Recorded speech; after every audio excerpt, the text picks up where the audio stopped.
Informasi yang pertama, saudara, seorang pasien tanpa identitas berjenis kelamin laki-laki yang berusia 40 tahun meninggal dunia di Rumah Sakit Umum Daerah Sultan Iskandar Muda, Kabupaten Nagan Raya. Pasien tersebut meninggal setelah mendapatkan perawatan medis selama 2 hari oleh petugas kesehatan rumah sakit setempat.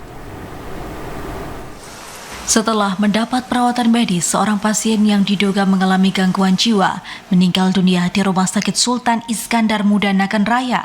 Awalnya, pasien dirujuk oleh penyuluh kesehatan masyarakat PKM Puskesmas Jeram dalam kondisi kesehatan yang menurun drastis yang sebelumnya pasien ditemukan dalam keadaan terlantar.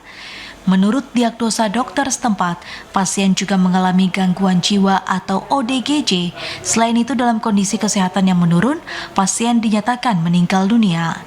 Kabid Penunjang Medis Dr. Bambang mengatakan saat ini jenazah pasien tanpa identitas tersebut sedang dilakukan pengurusan untuk dikebumikan.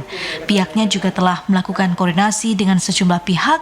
Jika keluarga tidak menjemput, maka pasien akan dikebumikan di desa setempat sesuai syariat Islam.